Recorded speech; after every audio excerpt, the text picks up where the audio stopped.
Hey guys, Ram Ram सा, खमा गणिसा। कैसे हो आप सब लोग? तो आई होप आप सब लोग अच्छे होंगे, अपने घरों में स्वस्थ होंगे। मैं आज टॉपिक लेके आई हूँ जैन धर्म के बारे में। तो जैसे हमारे भारत देश के अंदर जैन धर्म हुआ, बौद्ध धर्म हुआ, ईसाई हुआ, है ना।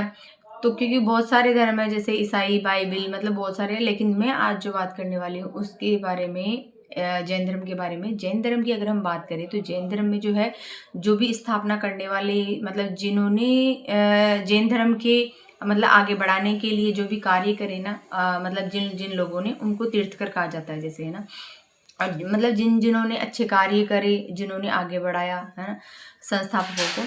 तो देखो, पहले जो संस्थापक है ना जैन धर्म की, वो कौन है? ऋषभ देव है। और जैन धर्म में जो है अब तक 24 तीर्थकर, मतलब 24 सन्यासी, नॉर्मल भाषा में बोले तो 24 जो है तीर्थकर हुए हैं। पहले थे ऋषभ देव, जिन्होंने जैन धर्म की स्थापना करी। और इनका जो ऋषभ देव का जो वर्णन है वो मतलब ऋग्वेदिक काल है, उसमें भी ऋषभ देव का उल्लेख ऋग्वेदिक, यजुर्वेदिक और पुराणों में भी मिलता है। अगर हम बात करें तो देखो, 24 तीर्थकर हुए तो पहले तो हुए ऋषभ देव। 24वें कौन हुए? महावीर स्वामी, क्योंकि महावीर स्वामी है, ये अंतिम तीर्थकर भी माने जाते हैं। और 24वें तीर्थकर मतलब लास्ट, इनके बाद में कोई तीर्थकर नहीं हुआ जिन्होंने जैन धर्म को इतना ज़्यादा आगे बढ़ाया। और अगर मैं बात करूँ तो देखो, इनसे पहले मतलब महावीर स्वामी से पहले जो थे पार्श्वनाथ, मतलब तीर्थकर थे 23वें नंबर के। पार्श्वनाथ ने मतलब 4 शब्द जोड़े थे, और इन 4 शब्दों के बाद में 5वां जो शब्द था वो जोड़ा था महावीर स्वामी ने। तो जो पार्श्वनाथ ने जो 4 शब्द जोड़े थे ना, मतलब जैन धर्म को आगे बढ़ाने के लिए, वो कौन कौन से हैं तो मैं उनकी बात करती हूँ। तो वो हैं, सबसे पहला जो इन्होंने मतलब दिया था, अस्तेय, जैसे। तो मतलब सत्य, अहिंसा, है ना। और अस्तेय हो गया एक, है ना, और एक अपरिग्रह हो गया। तो 4 शब्द हो गए। पार्श्वनाथ ने जो 4 मतलब जो शब्द जोड़े ना मोक्ष की प्राप्ति के लिए, यहाँ पर जो है ना, मतलब जैन धर्म में जो जैसे मोक्ष की प्राप्ति के लिए जो शब्द यूज करा गया है वो है केवल्य, है ना। मतलब केवल्य वो शब्द है कि केवल्य को प्राप्त करने के लिए, मतलब मोक्ष को प्राप्त करने के लिए जो भी साधन अपनाए जाते हैं ना, वो। तो पार्श्वनाथ ने कहा कि केवल्य की प्राप्ति करने के लिए एक इंसान में एक साथ, मतलब नॉर्मली कोई भी इंसान में जैसे सत्य होना चाहिए उसके साथ, या वो बोलना, मतलब उसका पालन करे, जैसे ना अहिंसा का पालन करे, अस्तेय का पालन करे और अपरिग्रह का पालन करे, है ना। ये 4 इन्होंने दिए थे। पार्श्वनाथ के द्वारा प्रतिपादित चातुर्याम धर्म में महावीर स्वामी ने जो जोड़ा था ना, तो 4 तो इन्होंने दे दिए। महावीर स्वामी ने इन चारों के अंदर जोड़ा था एक 5वां, वो था ब्रह्मचर्य। इन्होंने कहा था कि ब्रह्मचर्य का भी पालन करना चाहिए, जब जाकर के आपको कैवल्य की प्राप्ति होगी। अगर मैं बात करूं महावीर स्वामी की, तो ये 24वें तीर्थकर थे। इनका जन्म जो है 599 ईसा पूर्वी वैशाली में हुआ था। और इनको ज्ञान की प्राप्ति 42 वर्ष की उम्र में हुई थी। और कहाँ पे हुई थी? ऋजुपालिका नदी है, उसके तट पर हुई थी, मतलब साल वृक्ष के नीचे। इन्होंने मतलब लंबे टाइम तक, जैसे वो कहते हैं ना, साधना करी थी, जैसे ना बैठ करके। तो 42 वर्ष की उम्र में जाकर के इनको क्या हुई थी? केवल्य की प्राप्ति हुई थी, मतलब ज्ञान की प्राप्ति हुई थी एक तरीके से, वो है जैसे। अगर मैं बात करूं कि जैन शब्द की उत्पत्ति मतलब कौन से शब्द से हुई है, कौन सी धातु से हुई, तो वो है जिन धातु से हुई है। और जिसका अर्थ होता है विजेता, मतलब विजेता, मतलब जैसे राग, द्वेष, मोह, माया इत्यादि, मतलब इंद्रिय, इन सब को जैसे जीत ले, मान लो, वो है जैसे। मतलब जिन जो है वो इंद्रियों पर विजय प्राप्त करने वाला, जैसा महावीर, जैसे पार्श्वनाथ, मतलब सभी जो जिन है वो कहलाए, जैसे, है ना। और अगर मैं तो जो जैन धर्म है, जैन धर्म के अंदर अगर हम आगे बात करें तो देखो, केवल्य तो हो ही गया, मतलब केवल्य का तो मैंने बता दिया कि भाई जैन दर्शन में मोक्ष को केवल्य कहा गया है, जैसे, है ना। अगर आगे हम बात करें तो देखो, जो केवली है ये भी 2 प्रकार से मतलब माने गए हैं, जैसे पहला तो होता है सहयोग केवली, मतलब जैसे जिन्होंने जीवन मुक्त, मतलब जैसे शरीर रहते हुए ही मुक्ति प्राप्त कर ली हो, मतलब जैसे शरीर तो है उनका, लेकिन उनको पूरे ज्ञान की प्राप्ति हो गई हो, और उन्होंने मतलब सब चीज़ों के प्रति मोह छोड़ दिया हो, जैसे मान लो पैसा हो, परिवार हो, इन सब के प्रति मोह छोड़ दिया हो। और अयोग केवली होता है मतलब इस दुनिया से ही विदा ले लेना, मतलब शरीर को ही त्याग देना, जैसे वो होता है। अगर मैं जेएनयू के बारे में आगे बात करूँ तो देखो, जेएनयू में 3 रत्न होते हैं। 3 रत्न जैसे है मतलब मोक्ष की प्राप्ति के लिए जैसे 3 रत्न जो है वो बताए गए हैं। तो वो 3 रत्न कौन कौन से हैं? पहला तो होता है सम्यक ज्ञान, मतलब अर्थार्थ ज्ञान, मतलब वास्तविक ज्ञान। जिस किसी को मान लो असत्य व सत्य का भेद समझ में आ जाए तो वो ही क्या है? सम्यक ज्ञान है। दूसरा है सम्यक दर्शन। सम्यक दर्शन में ये कहा गया कि जैन तीर्थंकरों के द्वारा प्रतिपादित सिद्धांतों में दृढ़ विश्वास होना चाहिए, श्रद्धा भाव होना चाहिए, ठीक है। और तीसरा जो दर्शन बताया गया है, मतलब 3 रत्न, जो तीसरा रत्न बताया गया वो है सम्यक चरित्र, मतलब अर्थार्थ ज्ञान के अनुसार आचरण करना चाहिए, मतलब सच्चरित्रता से आचरण करना चाहिए। अगर मैं आगे बात करूँ तो यह तीनों की तीनों जो है ना, केवल्य मतलब मोक्ष की प्राप्ति में एक मार्ग, मतलब एक रास्ते का काम करते हैं। जैसे तो हमने पहले जो बात कर ली वो 5 महाव्रतों की कर ली, जो कि पार्श्वनाथ ने 4 जोड़े और एक जोड़ा किन्होंने? महात्मा गौतम सॉरी महावीर स्वामी ने जोड़ा, ठीक है। क्योंकि महात्मा गौतम बुद्ध तो बौद्धों के हो जाएंगे और महावीर स्वामी जो है वो जैनियों के हैं, 24वें तीर्थकर। तो इन्होंने जो जोड़ा था ना, मतलब 5 महाव्रत पूछ ले तो कौन कौन से? सत्य, अहिंसा, अस्तेय, अपरिग्रह, ठीक है। और ब्रह्मचर्य जो जोड़ा था वो महावीर स्वामी ने जोड़ा था, ठीक है। उसके बाद में अगर हम बात करें तो जैनों का जो अनेकांतवाद जो सिद्धांत है ना, मतलब जो तत्वमीमांसा सिद्धांत है ना, वो ही अनेकांतवाद जो सिद्धांत है वो कहलाता है। और ये अनेकांतवाद का जैसे होता है, जैसे मान लो अनेक, इसको अगर तोड़े ना अपन, अगर संधि करें, इसको तोड़े तो इसकी संधि हो जाएगी जैसे अनेक प्लस अंत प्लस वाद, ठीक है। अनेक का मतलब हो गया जैसे बहुत, है ना। और अंत का मतलब हो गया जैसे मान लो वस्तु, भौतिक, अणु में, पदार्थ में, जैसे मान लो असंख्य जीव, मतलब बहुत सारे जीव जिनको काउंट नहीं करा जाता। और दूसरा जो हो गया इसका मतलब गुण, मान लो धर्म, मान लो अनेक गुण हो, अनेक धर्म हो। तो ये सब चीज़ें किस में है? अनेकांतवाद में है, कि जैसे अनेकों धर्म हो, अनेकों गुण हो, है ना। तो ये सब बात करता है, अनेकवाद सिद्धांत करता है, जो कि अनेकवाद सिद्धांत किसका है? जैनियों का है।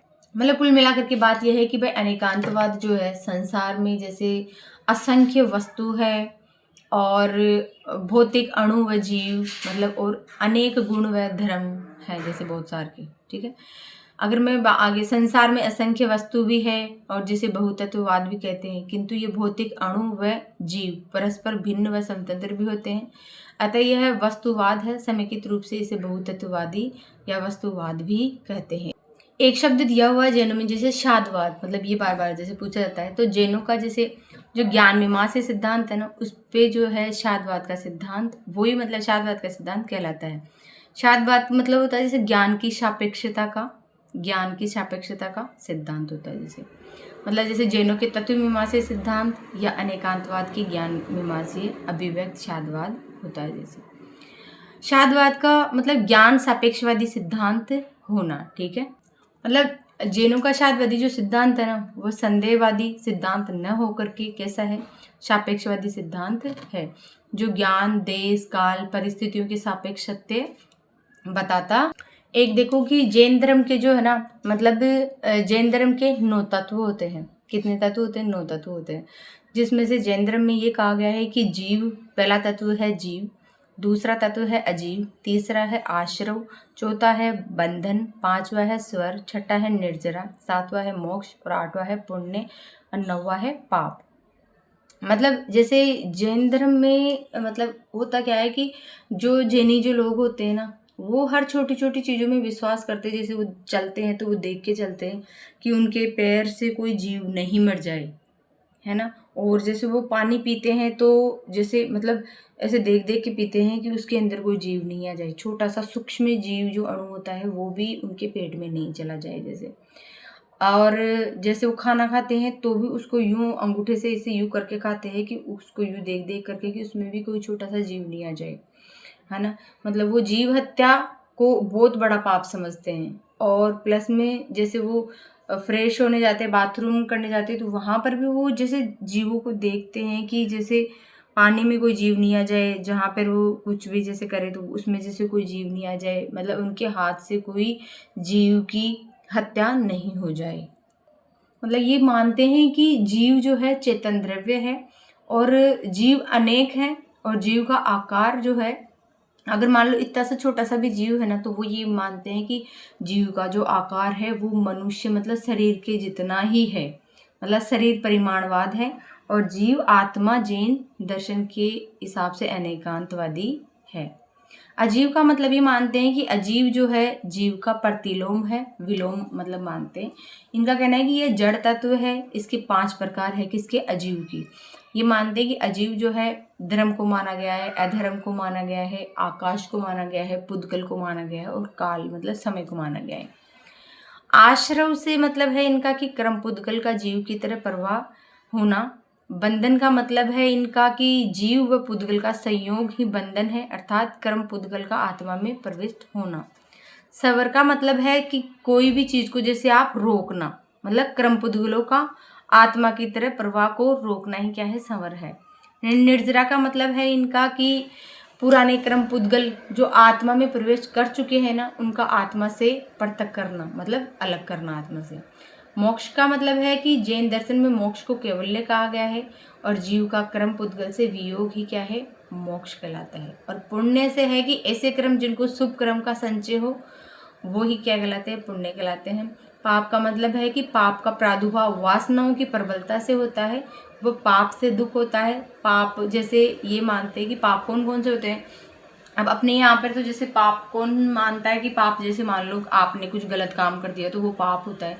ये मानते हैं कि अगर आपको क्रोध आ गया तो वो भी पाप है। जैनी जो लोग मानते हैं कि भाई आपको अगर किसी पे क्रोध आ गया तो वो भी पाप है ना। माया मतलब पैसा वैसा वो भी पाप है, रखना ज़्यादा अधिक से अधिक रखना। घृणा करना, किसी से नफरत करना वो भी पाप है। हिंसा करना वो भी पाप है। तो ये सब जैसे ये मानते हैं। और जैनी जो है ना, पता है ये सबसे मेन मोस्ट बात तो है कि जैनी और जो बौद्ध है ना, वो वेदों की प्रामाणिकता को स्वीकार नहीं करती। मतलब जैनी और बौद्ध जो है दोनों के दोनों नास्तिक हैं। ये भगवान की, ईश्वर की उसको नहीं मानते, ये ईश्वर को नहीं मानते। ये मानते हैं कि आपके मतलब कर्मों के और पुनर्जन्म को ये लोग मानते हैं, मतलब है। और इनका मानना है कि अनीश्वरवादी दर्शन मतलब जैन व बौद्ध दोनों ही ईश्वर की सत्ता में विश्वास नहीं करते और अहिंसा पर बल, जैन व बौद्ध दोनों ही अहिंसा पर बल देते हैं। और कर्म व पुनर्जन्म में विश्वास, जैन व बौद्ध दोनों ही अनीश्वरवादी दर्शन होते हुए भी कर्म व पुनर्जन्म में ही विश्वास करते हैं। मतलब इनका मानना यही है कि अगर आपने मान लो जैसे पुनर्जन्म हुआ है कि पिछले जन्म का कुछ चीज़ें जैसे छूट गई तो पुनर्जन्म हो गया, कुछ याद आ गया तो ये उस पिछले वाले जन्म से उसको जोड़ देते हैं आगे वाले जन्म से, ठीक है। और कर्म के अनुसार भाई तुम लोगों ने ऐसा करा होगा तो इसलिए तुम लोग ऐसा भोग रहे हो, तो इस हिसाब से कर्म के हिसाब से जोड़ देते हैं। और मोक्ष को सर्वोच्चता देते हैं ये लोग। जैन व बौद्ध दोनों ही जीवन का उद्देश्य क्या मानते हैं ये लोग कि मोक्ष की प्राप्ति मतलब कैवल्य की प्राप्ति। और मोक्ष के प्रकार जो है जैन बौद्ध दोनों ही जो है ना मोक्ष के प्रकार मानते हैं 2 तरीके के। और वो कौन कौन से हैं, जीवन मुक्ति व विदेह मुक्ति, ये दोनों मानते हैं। और सबसे मोस्ट जो चीज़ है इन जेएनयू की जो है ना 5 समितियाँ होती है, जिसकी मैंने पहले बात कर ली लेकिन नाम नहीं बताया था। इनकी 5 समितियाँ होती हैं मतलब क्रम पुद्गलों को रोकने के लिए इनकी 5 जो है समितियाँ रहती है। वो है, पहली है एरिया समिति। एरिया समिति का मतलब है कि जैसे आप रास्ते में चलते हो तो देख के चलो कि रास्ते में कोई आपके पैर से कोई जीव मर तो नहीं गया हो, है ना, तो उसको बोलते हैं एरिया समिति। भाई देख करके सावधानी से चलो। दूसरी जो समिति रहती है वो रहती है भाषा समिति। भाषा समिति का मतलब रहता है कि संयम पूर्ण बोलना, मतलब आपके मुंह से कोई भी गलत शब्द नहीं निकले और ऐसा शब्द बिल्कुल नहीं निकले, कतई नहीं निकले कि जिससे किसी को ठेस पहुंची हो, है ना, मतलब जो जिस आपकी वाणी से किसी को दुख हुआ हो, है ना, तो ऐसा मतलब वो संयम रखते हैं अपनी वाणी पे। कभी भी कोई कठोर शब्द मतलब शब्दों को तोल मोल करके ही ये लोग बोलते हैं। तीसरी समिति है वो है ऐषणा समिति। ऐषणा समिति का मतलब है कि भोजन में सावधानी बरतना, मतलब जिसमें जीव हत्या न हो। मतलब जैसे भोजन भी ये लोग ऐसे यूं अंगूठा करके यूं खाते हैं कि भाई देख देख करके कि भाई कोई जीव नहीं आ जाए इसके अंदर। चौथी समिति है कि आदान निक्षेपण समिति, मतलब वस्तुओं के आदान प्रदान में, मतलब वस्तुओं को जैसे रखते हैं ना, जैसे कहाँ पर भी है ना, तो उनको देख देख करके रखते हैं वस्तुओं को, कोई जीव तो नहीं दब गया उन वस्तुओं को नीचे। पांचवी समिति है प्रतिस्थापना समिति। प्रतिस्थापना समिति का मतलब होता है कि लघु शंका व दीर्घ शंका, मतलब जैसे बाथरूम करने जाते हैं, फ्रेश पोटी करने फ्रेश होने जाते हैं, तो वहाँ पर भी ये लोग भाई मतलब सावधानी रखते हैं कि वहाँ पर मतलब कोई जीव छोटा छोटा जैसे कीड़े मकोड़े ये सब चीज़ें रहते हैं ना, तो इनको भी बहुत बड़ा जीव मानते हैं।